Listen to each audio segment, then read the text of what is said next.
여러분과 함께 그리스도를 본받으라, 이런 제목으로 로마서 강해를 이어가면서 하나님 말씀 증거하겠습니다. 한번 따라하겠습니다. 그리스도를 본받으라. 한 앙케이트 조사에 의하면 우리나라 남성의 95%는 자신이 잘생겼다고 생각합니다. 남자들이 이상한 거예요. 남자들의 95%는 자신들이 잘생겼다고 생각하고 자뻑하고 살아간다고 합니다. 근데 여성의 95%는 자신이 이쁘다는 게 아니라 살쪘다고 생각하고 산답니다. 특히 대부분의 여성들은 날씬하다는 말을 들어, 아유 집사님 날씬해, 아유 애기 엄마 왜 이렇게 날씬해, 그러면 아니라고 그러는 거예요. 몰라서 그렇지 속살이 쪘어요, 똥배가 나왔어요. 이게 대체적으로 듣는 얘기가, 아유 그런 소리 하지 마세요, 속살이 얼마나 쪘는지 아세요? 제 똥배가 얼마나 나왔는지 아세요? 그렇게 여성의 95%는 자신이 살쪘다 이렇게 여기고 산답니다. 우리나라는 어느 순간부터 남녀노소 너나 할 것 없이 다이어트에 관심이 많습니다. 외모 관리가 초미의 관심사가 되었습니다. 그래서 우리가 길을 가다 보면 학생들도 화장을 떡칠을 하고 다닙니다. 그걸 가리켜 화떡이라 이렇게 얘기한답니다. 화떡 하고 다닌다 그러면 화장을 뭐 하고 다닌다고요? 떡칠하고 다닌다, 그렇게 이야기를 한다고 해요.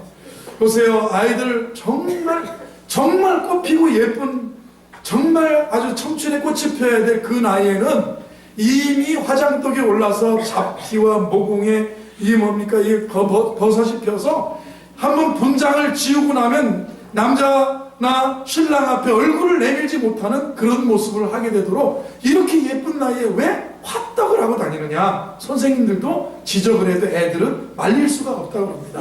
립스틱을 발라요, 그 다음에 막 이것도 이상한 걸, 그런데 싸구려 화장품을 쓰기 때문에 더 위험하다, 그런 이야기를 합니다. 전 세계에서 최고의 성형수술의 나라가 우리 대한민국입니다.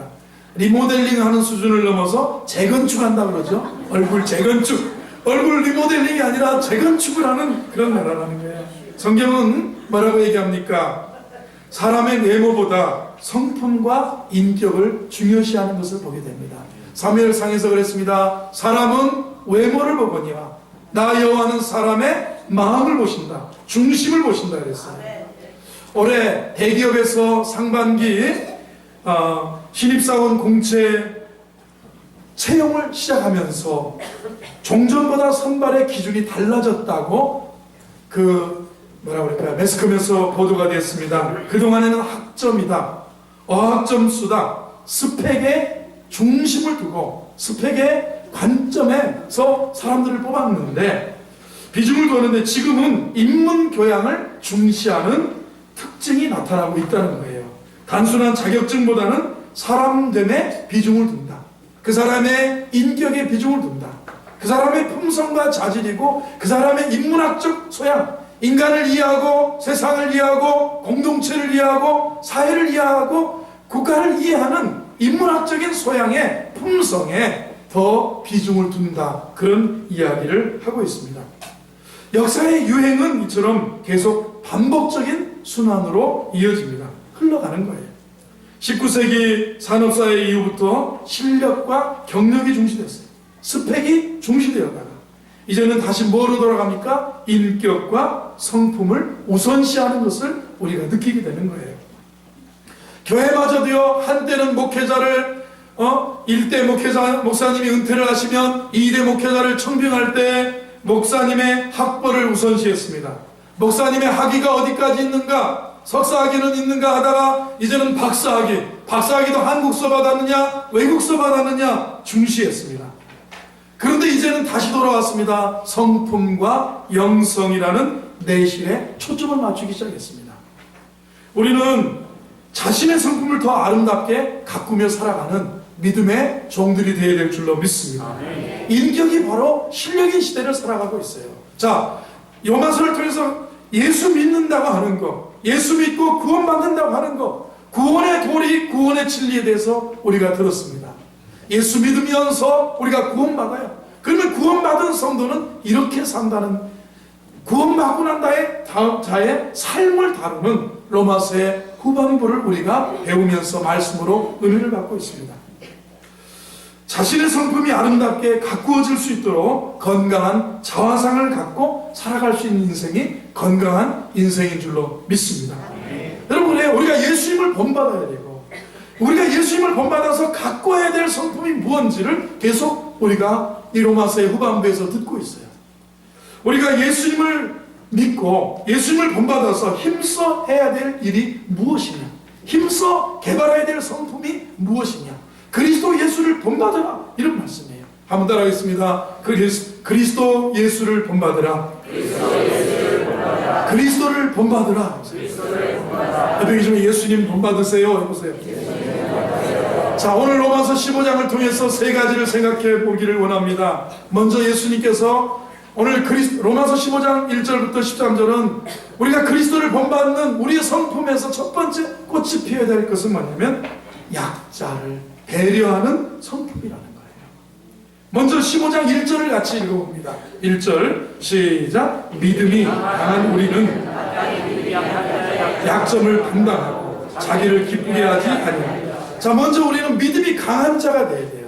믿음도 없으면서, 자기는 실력도 없으면서, 자기는 아무 힘도 없으면서 약자를 배려한다고 하는 거 우습지 않나요? 오늘 여기 보면 믿음이 강한 자는 믿음이 약한 자를 배려해줘라. 믿음도 없는 사람이 함께 믿음 없는 사람끼리 막 이렇게 살면 안 되는 것이고, 믿음이 강한 자가 돼요. 먼저 하나님은 그리스도 예수 안에서 하나님의 전신갑주를 입고 내 아들아, 그러므로 그리스도 예수 안에서 너는 강하라. 에베소서 6장에 보면 너는 그리스도 예수 안에서 강한 자가 되라는 거죠. 그리스도 예수의 좋은 군사로 여러분 강한 자가 돼. 믿음이 강한 자 되시기를 바랍니다. 그러면 믿음이 강하다고 하는 말은 약자를 배려할 수 있는 그릇이라는, 하나님께서 믿음을 주셨어요. 하나님께서 은혜를 주셨어요. 하나님께서 축복을 주셨어요. 강한 자가 됐어요. 강한 자는 그리스도를 본받아서 어떻게 해라, 약한 자들의 연약함을 짊어질 수 있는 성품이 되야 된다. 믿음이 강한 우리는 마땅히라는 말은 뭐뭐 해야만 된다는 거예요. must예요. 영어로 말하면 뭐뭐 해야 되는 의무를 이야기하는 거예요. 믿음이 강한 자가 되어서, 믿음이 강한 자는 마땅히 해야 되는 게 있어요. 그게 뭐냐? 마땅히 믿음이 약한 자의 약점을 담당하고 자기를 기쁘게 하지 아니할 것이라. 2절에 우리 각 사람이 이웃을 기쁘게 하되 선을 이루고 덕을 세우도록 할지니라. 3절에 그리스도께서도 자기를 기쁘게 하지 아니하셨나니 기록된 바 주를 비방하는 자들의 비방이 내게 미쳤다함과 그리스도께서도 이렇게 하셨다. 자기를 기쁘게 하지 않고 믿음이 연약한 자들을 다 담당하셨다는 거예요. 여러분, 하나님은 우리가 믿음이 강한 자 되기를 원하시는 줄로 믿습니다. 성경에는 강하고 담대하라는 말씀을 참 자주 우리가 듣고 있지 않습니까? 에베소서 6장 10절에 그러므로 성령의 능력으로 강한 자가 되라고 권면하고 있습니다. 우리는 믿음이 강하고 영역이 강한 자가 되어야 될 줄로 믿습니다. 세상 앞에 비실비실거려서는 안 되는 거예요. 믿음이 강한 자가 돼야 돼요. 옆에 계시면 믿음이 강한 자가 되십시오 해보세요. 세상 앞에 비실거리는 거예요. 환난이 와도, 조금만 역경이 와도 주저앉고, 내가 믿었는데 왜 이래? 이렇게 하면서 뒤돌아서고 주저앉고 관계 속에서 허물어지는 사람이 아니라, 여러분, 거친 풍랑을 거슬러 올라갈 수 있는, 새파를 거슬러 올라갈 수 있는 살아있는 물고기는 강상류를 향해서 헤엄쳐 올라갈 수 있어요. 알을 날라고 연어는 그 상처를 입으면서까지 귀소 본능을 가지고 거친 물살을 헤치면서, 아니면 때로는 그 바위를 뛰어넘으면서까지도 자기 그곳으로 올라가는 것을 보게 되는 거예요. 성경은 영적으로 강건한 사람일수록 믿음이 연약한 사람들을 깊이 배려해줘야 된다, 이렇게 말합니다. 잘 보살펴 주라는 거예요. 1절을 다시 한번, 이 그리스도를 본받아 살아가는 모습, 믿음이 강한 자가 되고, 믿음이 강한 자는 마땅히 믿음이 연약한 자를 돌봐주라는 거예요. 1절 시작. 마땅히 믿음이 연약한 자의 약점을 감당하고 자기를 기쁘게 하지 않습니다. 보세요. 예수님은 어떤 분이십니까? 예수님은 그분이 주님이, 그는 실로 우리의 질고를 지고 우리의 질병과 고통을 지고, 이사야 53장 4절에 그는 실로 우리의 질고를 지고 우리의 슬픔을 당하셨거늘 우리는 다 양같아서 그릇 행하여 각기 제 길로 갔거늘 여호와께서는 우리 무리의 죄악을 그에게 담당시키셨다. 지셨다. 예수님이 대신 져주셨어요. 우리의 질병과 고통을 그는 실로 우리의 질고를 지셨고 우리의 연약함을 그에게 하나님은 담당시키셨어요. 예수님이 어떤 분이십니까? 예수님은 하나님의 아들이신 거예요. 만왕의 왕이고 만주의 주가 되신 그분은 오늘 그분은 강한 분이에요. 믿음이 강한, 오늘 우리들에게 믿음이 구원의 도리를 알고 예수 그리스도를 믿어서 믿음이 강한 자는 마땅히 연약한 자의 약점을 담당하라는 거예요. 믿음이 약한 자의 약점을 담당하라 지라는 거예요. 대신 져줘요. 여러분 부모가 대신 어떻게 합니까? 져주잖아요. 대신 져주잖아요.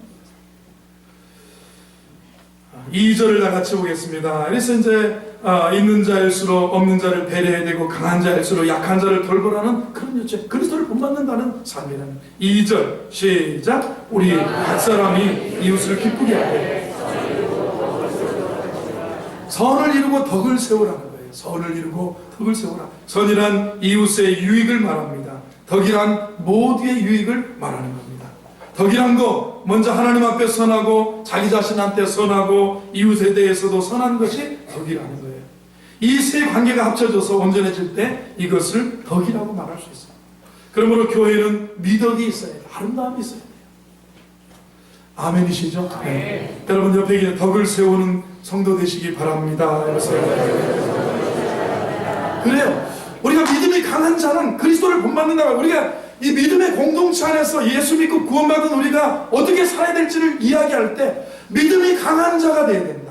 믿음이 강한 자는 믿음이 약한 자의 약점을 마땅히 담당해줘야 된다. 마땅히 믿음이 약한 자를 대신 담당해줘야 된다. 대신 그들의 짐을 져줘야 된다. 나보다 약한 자에게 손을 내밀어주는, 붙잡아주는 넉넉한 성품을 가꿔야 된다. 이렇게 할렐루야. 갈라디아서 6장 2절에서는 믿음이 강한 자일수록 약한 자의 짐을 져주라고 부탁을 하고 있습니다. 여러분 대한민국 남자들은 군대 가면요, 요즘에 이제 군대 프로그램이 진짜 사나이 뭐 이런 거 나와가지고 하루는 집에 들어갔더니 우리 집에 누나하고 하나 둘 다 앞으로 이카 뛰어 그래도 막 하다가 제자리에 서 하나 둘 셋 넷이 발이 안 맞다고 둘이 진짜 사나이에서 보면 하나 둘 셋 넷 뭐 이게 안 맞는다는 거예요. 이게 진짜 사나이라는 TV의 예능 프로그램 때문에 군대에 대해서 소개를 받아서 남자들이나 우리 자라나는 세대들이 군대에 대해서 친숙한 이미지를 갖게 되었어요. 그런데 여러분 대한민국 남자들은 군대 가서 행군 같은 거 하거나 할 때 완전 무장을 하고 막 이게 막 엄청 무겁습니다. 막 신발도 군화 신고 총 들고 보통 무거운 게 아니에요. 지금 우리 보고 하라 그러면 못해요. 젊은 아이들이니까 하지. 그러는데 그게 나중에 체력이 약한 사람은 지치면 어떻게 합니까? 그 짐 자기가 내주고 그 총 자기가 들어주기도 하고 그러는 거예요. 이게 연약한 자의 짐을 져준다고 하는 거, 그리스도를 본받는다고 하는 거, 이 부분이 있어야 된다. 마땅하다는 거예요. 믿음이 강한 자예요. 여러분 믿음도 없는 사람이 남의 짐을 시험 들게 하지 마세요. 그렇잖아요. 믿음이 없으면, 믿음이 있는 자는, 믿음이 강한 자는 장하자가 돼서 우리가 마땅히 믿음이 연약한 자의 그런 약점을 담당해야 돼요. 대신 져주는 거예요. 그것입니다. 자기를 기쁘게 하지 않는 것, 이게 그리스도를 본받는 모습이라. 아멘이십니까? 저는 그 TV에 우리나라에서도 이제 번역을 해가지고 그 TV에서 좀 소개되고 그랬는데 그 오프라 윈프리의 쇼가 있어요. 그 미국의 토크쇼의 여왕이죠. 오프라 윈프리의 토크쇼가 있는데 흑인 여자가 세계에서 제일 돈 많은 여자라고 그렇게 이야기하고 세계에서 제일 영향력 있는 여자 중에 항상 순위 안에 들어가던 여자입니다. 이분이 이제 그런 얘기를 하는 거예요. 토크쇼가 뭐 유명하니까 가끔 이제 제가 그런 것들을 뭐 이렇게 보면 이런 얘기가 있어요. 2006년 10월 30일에 방영된 토크쇼에 여왕 오프라 윈프리가 방청객이 300명 모였어요. 방청객들에게 모두 $1,000씩 100만원씩 줬어요. 그러니까 이것만이 아니에요. 와! 오늘 여러분 게스트에게 오늘 제가 $1,000씩 선물을 드리겠습니다. 근데 여기까지가 아니라 윈프리가 이런 얘기를 하는 거예요. 내가 그동안 다른 사람에게 준 선물은 받는 사람 것만큼이나 내 자신에게 큰 기쁨으로 돌아왔었습니다 하면서 그 행복과 기쁨을 여러분도 한번 느껴보라고 내가 오늘 $1000씩 100만원, 110만원씩 이렇게 드린 겁니다. 이 돈을 자신을 위해서 쓰지 마십시오. 친척에게 쓰지 마십시오. 다만 이웃이라고 여러분 여기는 이웃에게 쓰시면서 사용하면서 그 기쁨을 한번 누려보라고 부탁을 하면서 $1000씩 넣어줬어요. 그리고 끝났어요. 그런데요, 해마다 연말에 방청객에게 어느 날 갑자기 시계, 비싼 시계 한 수백만 원짜리 시계를 하나씩 준다든가, 한 300명 모이는데 돈이 세계에다 제일 많은 여자니까 노트북 컴퓨터를 하나씩 준다든가, TV를 한 대씩 준다든가, 2004년도에는 자동차 한 대씩 선물 준 거 아세요? 막 그 좋은 승용 자동차를 한 대씩 오늘 여러분에게 깜짝 선물이 준비됐습니다. 오늘 여기 한 300명 여러분 방청객 오셨는데 여러분 모두에게 제가 자동차 한 대씩 선물 드립니다. 자, 자동차 스크린으로 보시죠. 깜짝 놀라는 거죠. 근데 무슨 얘기냐면 윈프리가 그 얘기를 하고 싶었던 거예요. 뭐냐면 나누는 것에, 베푸는 것에 기쁨을 이렇게 이야기했던 거예요. 하면서 자기가 그냥 그럴 수 있죠, 여러분. 그럴 수 있고 그게 많을 수도 있는데 그것을 이야기하고 싶었던 것을 굉장히 많이 집중적으로 부각하는 것을 보게 됩니다. 여러분, 강한 자가 되셔야 돼요. 강한 자가. 믿음이 강한 자는 믿음이 약한 자의 약점을 담당하고 자기를 기쁘게 하는 게 아니라 다른 사람을 기쁘게 할 수 있는 아름다움. 이것이 바로 그리스도를 본받는 성숙함입니다. 할렐루야. 할렐루야. 여러분, 이 은혜가 함께하기를 바랍니다. 아름다운 성품의 사람은 어떻게 하면 다른 사람을 도울 수 있을까를 생각하며 살아간다는 것이에요. 여러분, 가족에서도, 가족들 간에서도 서로 도울 수 있는 것, 베풀 수 있는 것, 들어주는 것, 여러분 아름다움이 있기를 바랍니다. 자, 두 번째로 보면, 오늘 여기 보면 자아를 내려놓는 모습을 쭉 이야기합니다. 성경은 우리가 아름다운 성품이 되기 위해서 이상적인 교훈을 제시하는데 4절부터 쭉 이야기합니다. 본문 4절을 보면 무엇이든지 전에 기록된 말은 우리의 교훈을 위하여 기록된 것이니 우리로 하여금 인내로 또는 성경의 위로로 소망을 가지게 함이니라. 이제 인내와 위로의 하나님이 너희로 그리스도 예수를 본받아 서로 뜻이 같게 하여 주사 한 마음과 한 입으로 우리 주 예수 그리스도의 아버지께 영광을 돌리게 하려 하느라. 여기서 보면 너희로 그리스도 예수를 본받아 살게 한다. 여러분, 예수님을 본받는다고 할 때 우리가 무엇을 본받아야 합니까? 다른 사람의 약점을 대신 그는 실로 우리의 질고를 지고, 하나님께서는 우리의 연약함을 그에게, 우리의 죄악을 그에게 담당시키셨도다. 그가 대신 지게 만들었다. 연약함과 약점을 대신 짊어지게 만드셨다. 그리고 오늘 예수님은 뭐라고 말씀합니까? 우리에게 그 그리스도를 본받아 살아야 되는데, 그리스도는 어떤 분이냐? 그리스도는 자기를 내려놓는 모습이에요. 우리가 빌립보서 2장을 보면 너희 안에 이 마음을 품으라 곧 그리스도 예수의 마음이니 그는 근본 하나님과 본체시나 하나님과 동등됨을 취할 것으로 여기지 않고 자기를 비워 종의 형체를 가져 죽기까지 복종하셨으니 그 십자가에 죽으시리라. 자기를 비우는 거예요. 자기를 내려놓는 것이 그리스도를 본받는 것입니다. 공동체에서 어려운 게 뭐냐면 자기를 못 내려놓으면 어렵습니다. 아멘이시죠? 네. 자존심, 남편과 아내에도 자존심 있을까요, 없을까요? 있어요. 자, 우리 집사님들끼리 자존심이 있습니까, 없습니까? 자아를 못 내려놓으면 원수됩니다. 여러분, 우리가 직분자일수록 자존심이 있어요. 그 알량한 자존심이라고 하는데, 내가 생각할 때는 이 자존심이 굉장히 큰 거고, 남이 그렇게 자존심을 하면 그 알량한 자존심 좀 내려놔라 그러는데, 정작 나는 못 내려놓는 것이 우리 현실이에요. 오늘 교회 공동체가 어려움을 겪는 이유는 우리가 예수님처럼 이렇게 자기를 내려놓음이 부족하는, 내려놓음의 영성이에요. 자기 비움의 영성이에요. 우리 성숙이 있기를 바랍니다. 우리가 자신의 개성과 아집을 내려놓는다고 하는 것, 자신의 인격에 예수님의 성품을 이식해서 갖고 보라고 이렇게 제안하고 있는 거예요. 그게 뭐냐? 자기를 주장하지 않는 마음이라는 겁니다. 인격과 신앙이 성숙한 사람일수록 자기 주장을 강하게 하지 않아요. 자존심을 쉽게 내려놓을 수 있어요. 빌립보서 2장 6절 7절 자기를 비워 종의 형체를 가져 사람들과 같이 되었고 죽기까지 복종하셨으니 곧 십자가에 죽으십니다. 자기를 비워 종의 형체를 가져 사람들과 같이 되었고 죽기까지 복종하셨으니 곧 십자가에 죽으십니다. 자기를 비워 종의 형체를 가져 사람들과 같이 되었고 죽기까지 복종하셨으니 곧 십자가에 못 박혀 죽으십니다. 여러분, 교회 안에서 리더라고 생각하시는 분, 리더급에 해당하는 사람일수록 주장하는 자세보다는 자기를 비우고 내려놓는 모습이 우리에게 필요한 줄로 믿습니다. 베드로전서 5장 3절에 맡은 자들에게는 주장하는 자세를 하지 말고 양무리의 본이 되라 이렇게 말했습니다. 한번 하겠습니다. 맡은 자들에게는 주장하는 자세를 하지 말고 양무리의 본이 되라. 우리 뭐든 내가 리더라고 생각하고 그러니까 자존심이 있는 거 아니에요? 그럼 리더라고 생각하는 분은 오늘 누구나 그런 마음을 가져야 돼요. 맡은 자들에게는 주장하는 자세를 하지 말고 양무리의 본이 되는 그런 은혜가 함께하기를 바랍니다. 아멘. 할렐루야. 아멘. 오늘 여기 보면 5절부터 다시 한번 읽어보겠습니다. 5절부터 시작. 너희로 그리스도 예수를 본받아 서로 뜻이 같게 하여 주사 한 마음과 한 입으로 하나님 곧 우리 주 예수 그리스도의 아버지께 영광을 돌리게 하려 하느라. 자, 여기 보면 인내와 위로의 하나님이 너희로 그리스도 예수를 본받아서 서로 뜻이 같게 하여 주사. 서로 뜻이 같게 한다. 한 마음과 한 입이 된다.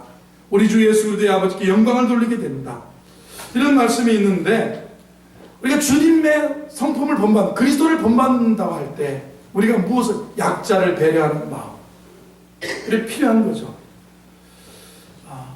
우리가 또 한 가지가 있다면 인생에 하모니를 이루서 합창한다. 하모니를 서로 조화를 이룰 수 있는 그런 성품을 갖는 것이에요. 성숙한 사람일수록 어떤 사람이냐? 균형과 조화를 이룰 줄 아는 사람이랍니다.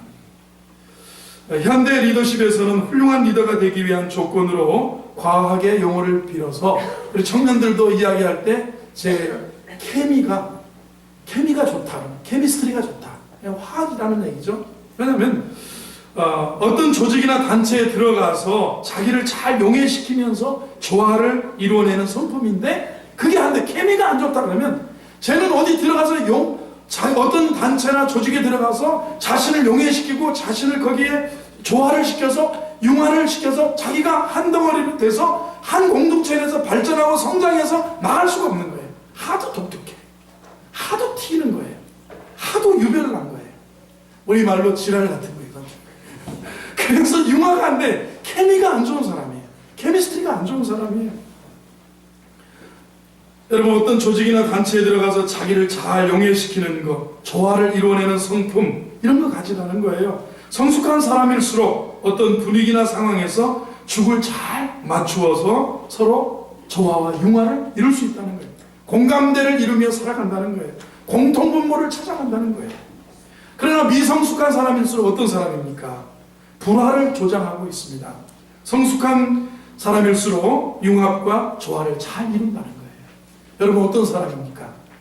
불화의 사람이냐? 내가 가는 곳에 불화가 항상 있다. 나가는 곳에 융화와 조화가 있다. 여러분, 그런 사람 되기를 바랍니다.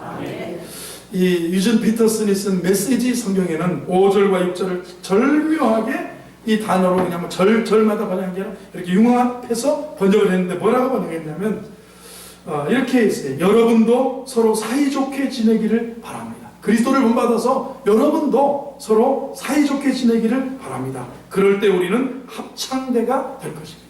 이 하모니를 이루는 거예요. 성가대도 가끔 삑사리 날 때가 있죠. 오늘도 삑사리가 한번 났는데 미안해 할 거 없어요. 그럴 수도 있는 거니까. 그런데 이게 뭐냐면 분명히 이게 하모니를 이뤄야 되는데 소프라노가 이상한 소리 내고 엘트가 이상한 소리 내고 뭐 테너가 이상한 소리 내고 베이스가 이상한 소리 내면 하모니가 안 되잖아요. 그런 것처럼 여러분, 우리 서로가, 여러분도 서로 사이좋게 지내기를 바랍니다. 그럴 때 우리는 합창대가 될 것입니다. 합창대의 중요한 것은 하모니예요. 조화를 이뤄요. 나 따로, 지휘자님 따로, 반주자 따로 다 엇박으로 나가고 그러면 안 되는 것처럼 우리가 그런 거예요. 하나님의 영광을 위해서 서로를 두 팔 벌려 받으라. 7절을 보세요. 7절을 한번 띄워봅니다. 7절을 읽어봅니다. 6절부터 7절까지 한 마음과 시작. 한 마음과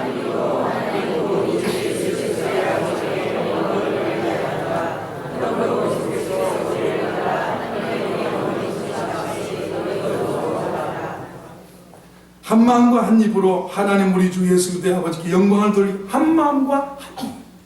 여러분 이게 그리스도를 본받는 한 마음 된다. 한 목소리를 낼 수 있다는 거 중요한 거예요. 이 교회가 믿음만 얘기하고 축복만 이야기할 때는 교회 공동체가 어떻게 흘러갈지 몰라요. 믿음이 이상하게 됐다. 갑자기 축복이 없어진다.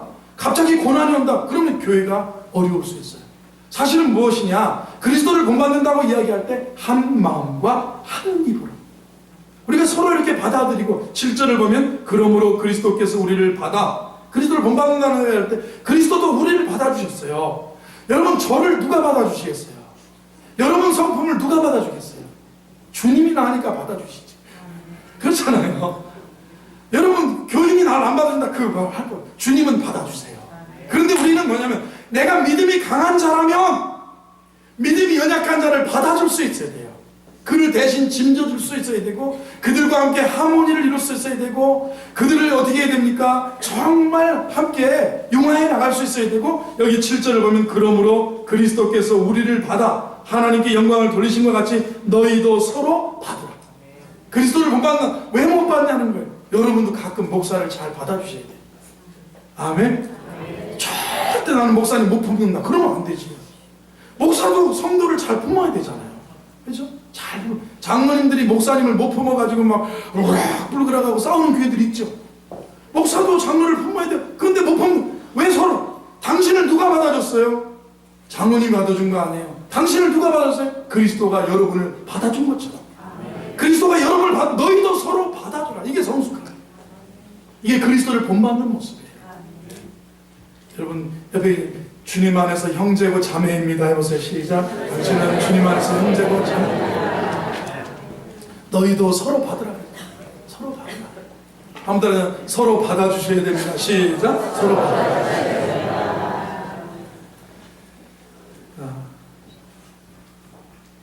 성품이 아름다운 사람일수록 혼자 튀지 않고 멋진 하모니를 이루는 합창된 인생을 살게 된다는 거예요. 성숙한 성악가일수록 융합이라는 단어처럼 자기 소리를 녹여서 멋진 화음을 만들어내는 거예요. 그죠? 앙상블이라고 하는 게 무슨 말입니까? 조화와 합창이라는 얘기잖아요. 조화를 맞아야 되고 합창을 해야 돼요. 자기 소리를 죽일 때만 멋진 하모니의 아름다운 합창이 가능합니다. 예전에 대전에 이제 교회에 있을 때 교회가 좀 크니까 이제 악기 하는 팀들이 여럿이 있어요. 신디도 1번, 2번 있고 피아노 있고 기타도 있고 드럼도 있고 베이스도 있고 다 있는데 연습할 때는 이제 자기가 줄인대요. 근데 항상 반주하는 사람이나 항상 연주하는 사람, 항상 싱어들은 자기 소리가 크기를 원해. 여러분 제가 이렇게 앞에서 찬양 인도하는데 제 소리가 아무것도 안 나고 부목사님 소리만 난다. 그러면 또 그게 또 안 맞잖아. 항상 메인이 누군가를 딱 보면서 이게 조화를 맞춰야 되잖아요. 그쵸? 그래야 되는데 이렇게 이제 방송실에서 이제 형제들이 방송실 조종하는 사람들이 있는데 쟤는 반주하는 자매고 쟤는 연습할 때는 조용히 하다가 지가 할 때는 지가 확 높여가지고 지 소리만 치고 나온다는 거예요. 그 친구가 그러는 거예요. 방송실에서 그러는 거예요. 쟤는 같은 이제 젊은 친구들이니까 쟤는 연습할 때는 지 소리를 죽여서 조용하게 하다가 실전에 가서는 지 소리를 확 키워가지고 지 소리만 확 나오니 조화가 안 된다는 거예요. 이 무슨 말인지 아시겠죠? 조화가 안 된다는 거예요. 조화를 이루는 거예요. 우리가 오늘 여기 보세요. 우리가 서로 받는다고 할 때 조화가 이루어지는 거예요. 그렇죠? 한 마음과 한 입이 된다고 할 때 조화가 이루어지는 거예요. 오늘 이런 은혜가 함께하기를 바랍니다. 여러분 그리스도를 본받게 될 때 그리스도 보세요. 그리스도는 어떤 분이십니까? 예수님은 제가 그 70년대, 80년대 가수 중에 어르신들은 하덕, 우리 청년들이나 학생들은 태어나지도 않았는데 하덕규라는 분을 아십니까? 기억하십니까? 그가 불렀던 노래에 매우 의미 깊은 메시지를 주는 가시나무라는 노래가 있습니다. 어느 분이, 어느 설교자가 이거를 인용을 해서 하는 것인데 책들이 보니까 전부 이 로마서를 보니까 전부 이분 가시나무 가사를 인용을 했어요. 그래서 제가 들어봤어요. 저도 잘 모르는데 인터넷을 통해서 하덕규 씨의 가시나무라는 노래를 들어봤는데 이 가사가 이래요. 얼마나 우울한지 내 속엔 가시가 너무도 많아 이런 식이에요. 그런 노래인데 내 속엔 가사가 이거예요. 내 속엔 내가 너무도 많아 당신이 쉴 곳 없네 이렇게 가는 노래예요. 내 속엔 헛된 바람들로 당신은 편할 수 없었네.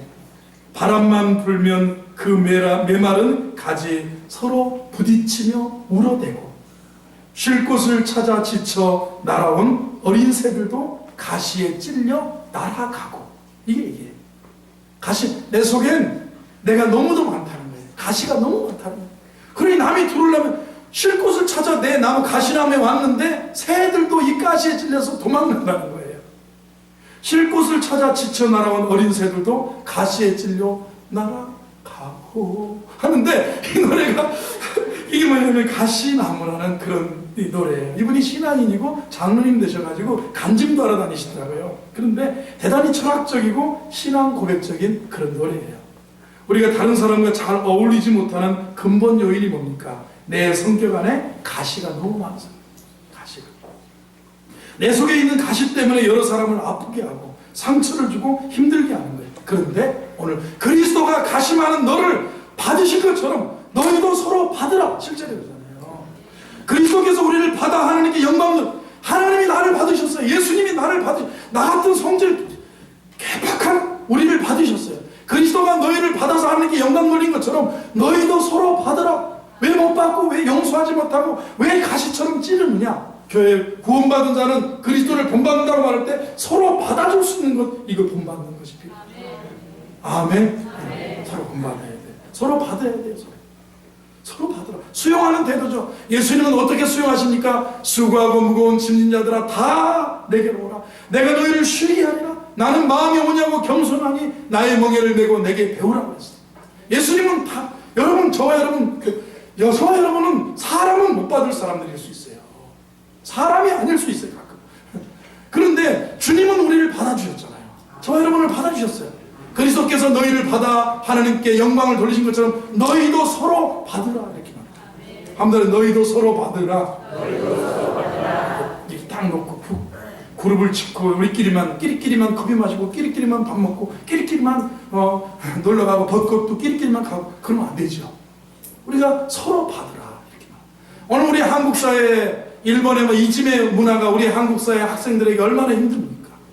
공부 잘하는 애들은 공부 잘하는 애들이 이렇게 왕따시키고 정말 무슨 이러잖아요. 우리가 그런 그 왕따, 이지메 문화, 잉여인간이라고 투명인간 취급하고 잉여인간이라는 말을 쓰고 우리가 이렇게 서로 하는데 오늘 그리스도의 사랑이 있다면 우리가 서로 받으라. 너희도 서로 받으라. 이런 말씀이에요. 주의 은혜가 함께하기를 바랍니다. 8절부터 13절까지 내용을 이렇게 쭉 보면 예수님은 얼마나 넓은 마음으로 우리를 모두를 품어주셨는지 그림 같은 언어로 우리를 공감시켜줍니다. 먼저 8절을 보면 내가 말하노니 그리스도께서는 하나님의 진실하심을 위하여 할례의 추종자가 되셨으니 이는 조상들에게 주신 약속들을 견고하게 하시고 예수님도 하나님의 아들인데 할례를 받으시고 할례자들 유대인들을 다 품어주셨다는 그런 얘기예요. 본인이 할례받은 사람의 종이 되어주셨어요. 유대인들을 가슴으로 품어주시기 위해서 본인이 할례받은 사람의 종이 되어서 그들을 품어주셨다는 얘기예요. 9절부터 11절을 보면 이방인들을 주님이 품어주시기 위해서 사방으로 다니면서 긍휼을 베풀어 주셨다. 9절부터 이방인들 그 긍휼하심으로 말미암아 하나님께 영광을 돌리게 하려 하시니라. 기록된 바 그러므로 내가 열방 중에서 주께 감사하고 주의 이름을 찬송하리 다음과 같으니 10절에 이르되 열방들아 주의 백성과 함께 즐거워하라 해서 주님은 사방으로 다니면서 열방들에게 긍휼을 베풀면서 그들을 품어주셨다 이렇게 말합니다.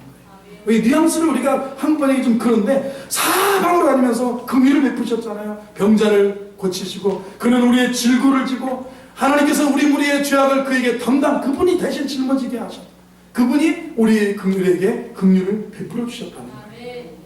그 다음에 주님은 어떤 분이냐? 희망의 메시아라는 거예요. 소망에 대한 이야기를 합니다. 12절을 보세요. 12절 시작. 또 이사야가 이르되 열방이 그에게 소망을 두리라 하셨다. 여러분, 우리 소망을 두리라. 소망을 두리라. 13절 시작. 소망의 하나님이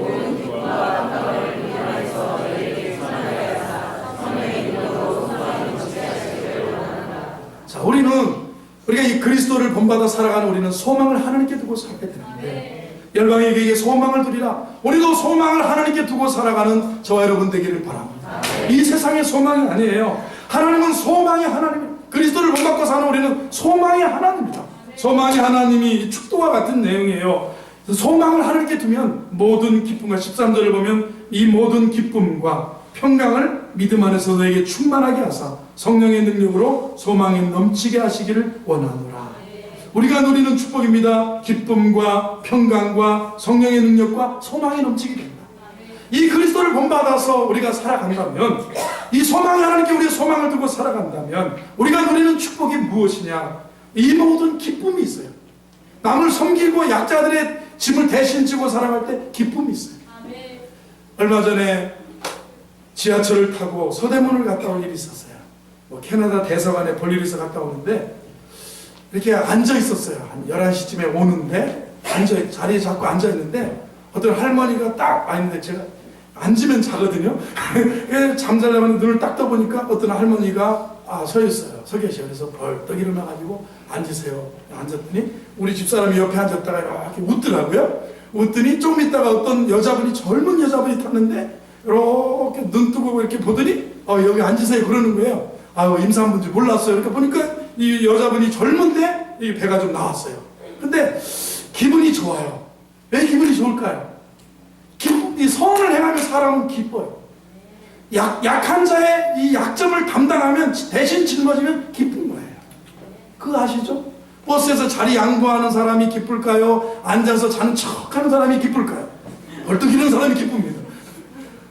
그래서 주고 싶어도 안 준 사람이 안 주고 자기 집에 가서 짜장면 가족들하고 사 먹는 사람이 기쁠까요? 아니면 아깝지만 정말 주님 명령이고 마음에 감동을 주니까 베풀고 나누는 사람이, 자기가 자존심 세우고 막 성질을 낸 사람이 기쁠까요? 내 자존심을 죽이고 내가 낮아지고 내 자신을 낮춘 사람이 기쁠까요? 누가 승리하지 않습니까?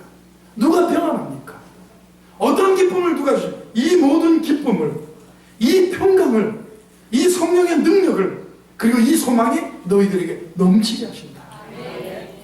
사실 어떻게 보면 능력과 기도보다도 더한 것이 그리스도를 본받아 살아가는 거예요. 그리스도를 본받는 삶이라는 거예요. 소망이라고 하는 거 참 중요한 거예요. 소망을 하나님께 두는 거 중요합니다. 여러분, 오늘 힘들어도 소망 가지고 사시기를 바랍니다. 소망이 넘쳐나기를 바랍니다. 여러분, 넬슨 만델라 대통령 작년 연말에 돌아가셨지 않습니까? 27년간 감옥에서 지냈습니다. 로벤섬이라고 하는 케이프타운 앞쪽에 있는 그 좋은 바다의 그 섬에, 거기서 27년간 채석장에서 노동에 시달리게 했습니다. 14년 만에 부인을 면회받았어요. 얼마나 백인 남아프리카 정부가 얼마나 핍박을 했는지 14년 만에 부인이 면회를 왔어요. 처음으로 딸을 만났어요. 딸. 자기가 갈 때 1살인가 뱃속에 있는 딸이 나와가지고 14살이 됐을 때 14년 만에 처음으로 딸을 면회하게 됐는데, 만델라가 속한 부족에서는 태어나는 아이 이름을 할아버지가 지어줘야 돼요. 근데 이 14살 먹은 애가 또 애를 낳아가지고 온 거야. 손녀딸이거든, 손녀딸. 손녀를 데리고 왔어요. 만델라의 손녀의 이름은 그때 뭐라고 하냐면 그 희망이라는, 그 남아프리카의 부족에 어느 자지웨라고 하는 희망이라는 이름을 지어줬대요. 손녀딸 이름을 희망이다. 그는 희망이 없는 종신령에서 희망을 잃어버리지 않았어요. 거기서 살아가는 거예요. 그래서 그 손녀딸의 이름을 희망이다. 많이 희망을 갖는다. 13년을 더 살다가 어떻게 됩니까? 회복이 됐어요. 이제 해방이 석방이 됐어요. 미래에 대한 희망이 고통을 참고 인내할 힘이 되었다. 나는 미래에 대한 희망이라고 하는 것, 소망이라고 하는 것, 이것이 현재의 고통을 참고 인내할 힘이 되었다. 소망. 예수 안에서 갖는 소망. 하나님은 소망이 하나님의 소망. 우리가 그리스도를 본받아 살아가는 저와 여러분은 하나님께 소망을 두는 인생이 되는 줄로 믿습니다. 소망. 여백이는 소망을 가지십시오 해보세요. 아멘이십니까? 자, 소망이 있다, 꿈이 있다. 꿈이 있다는 것은 대가를 지불해야 되는 거죠. 대가가 있어야 되는 거예요. 우리가 꿈만 있다고 되느냐? 주님 앞에 나와서 주여 믿습니다. 꿈만 있다고 되느냐? 아니죠. 꿈의 대가를 지불해야죠.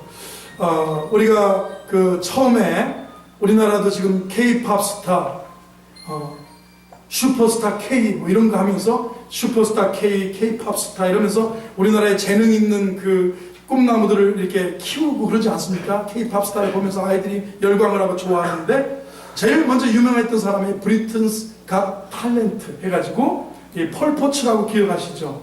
그죠? 그 사람의 성공 스토리를 여러분 알 겁니다. 꿈은 이루어진다는 희망을 우리에게 심어주기에 충분한 사람이죠. 폴 포츠가 부른 네순 도르마, 가슴이 터지는 감동을 전 세계가 다, 저도 그 동영상 보고 못생긴 사람이, 찌그러진 사람이, 노동자 같은 사람이 나와가지고 노래를 부르는데 전 세계가 다 감동을 했어요. 가난과 따돌림을 받았던 사람이에요. 교통사고, 후유증이 있었고 종양수술 등으로 암울하기만 했던 인생이 BBC 텔레비전 방송의 오디션 프로그램 그 우승 하나로 인생이 팍 바뀌어버렸어요. 그런데 우리는 대체적으로 재능이 있어서 어느 날 그 프로그램 때문에 그 사람이 떴다, 그 사람이 성공하게 됐다 이렇게 생각하는데 그 사람의 꿈을 위해서 투자하고 노력하고 땀을 냈던 것을 잊어버리는 거예요. 그냥 재능이 있으면 어느 날 발탁되는 걸로 생각하는 거예요. 2003년에 교통사고로 쇄골골절을 당해서 성대를 다치면서 더 이상 노래를 부를 수 없을 거라는 진단을 받았다고 합니다. 그는 포기하지 않았습니다. 결국 36살 되던 해 꿈을 이루었어요. 그가 꿈을 꾸어 이룰 수 있었던 것은 그는 단순히 포기하지 않았기 때문이 아니라 그는 휴대폰 판매원이었어요. 근근히 살아갔어요. 그런데 꾸준히 돈을 벌면 성악 레슨을 받으러 다녔습니다. 그냥 노래를 혼자 따로 부른 게 아니라 뭐 듣고 혼자 부르는, 꾸준히 성악 레슨을 받으러 휴대폰 판매해서 돈이 생기면, 그리고 카드를 막을 여유가 생기면 그걸 가지고 가서 레슨을 받은 거예요. 카드빚에 허덕이는 상황에도 거금을 들여서 루치아노 수업을 들었답니다. 루치아노 파바로티의 수업을 들었다는 거예요. 카드를 긁어서 루치아노 파바로티의 수업을 들을 정도로 내게는 꿈이 있다, 내게는 소망이 있다, 그러면서 그는 노력을 한 거예요. 그가 브리튼스 갓 탤런트에서 우승을 했습니다. 사회자가 물어봅니다. 우승한 상금으로 무엇을 하겠냐고 묻는 질문에 레슨비를 내느라 진 카드빚을 먼저 갚고 남으면 그걸로 옷이라도 좀 사입고 살겠다. 우스갯소리 같지만 여러분, 이것에서 놓치면 안 되는 인생에 그 뭐가 있습니까? 성공의 스토리가 있는 거예요. 누가 보기에도 그것은 실현 가능성이 없는 투자예요. 못생겼고 제대로 배우지 않았는데 그냥 꿈이 있다는 이유로 그는 휴대폰 판매로 일하면서 돈이 생기면 교통사고 당했고 정말 힘든 과정에서도 그는 성악 수업을 들었어요. 당대의 최고의 그런 성악가인 루치아노의 파바로티의 루치아노의 그 강의를 영국 와서 강의할 때 거기 강의에 카드를 긁어가면서 강의를 들은 거예요. 만약에 폴포츠가 준비하지 않고 기회를 기다리는 대신에 꾸준히 성악 레슨을 받으면서 차근차근, 되게 준비하지 않고 어떤 사람들은 그냥 기회를 기다리는 사람이 많아요. 그러나 차근차근 꾸준히 성악 레슨을 받으면서 자신의 능력을 길러왔다는 거예요. 그래서 자신의 능력을 갖춰서 기회가 왔을 때 결코 놓치지 않았다는 겁니다. 여러분, 믿음으로 인내하며 참고 기다리는 것 분명 좋은 거예요. 그러나 능력이 갖춰져 있지 않으면 아무리 믿음으로 인내하고 참고 기다려도 능력이 갖춰지지 않으면 기회가 와도 기회를 잡을 수가 없어요. 꿈을 가지고 있는데 그것을 현실에서 이루기 위해 필요한 대가를 지불해야 된다는 거예요. 이거는 비현실적인 삶이라고 볼 수도 있지만, 여러분, 이런 비현실적인 삶은 자꾸만 현실의 회의를 느끼게 하고 패배의식을 갖게 되지만, 그러나 우리의 소망을, 우리 예수 믿는 자는 우리의 소망을 하나님께 두면서 삶을 살아가는 은혜가 있기를 바랍니다. 우리의 소망을 하나님께 두면서 여러분 그리스도를 본받으라 삶입니다. 그리스도를 본받는 복된 믿음의 종들이 되기를 주의 이름으로 축원합니다. 기도하겠습니다. 하나님 아버지, 감사합니다. 오늘 우리의 삶의 자리 가운데 우리의 소망을 하나님께 두게 하여 주옵소서. 그리스도를 본받아 살아가게 하여 주옵소서. 예수님의 이름으로 기도하옵나이다. 아멘.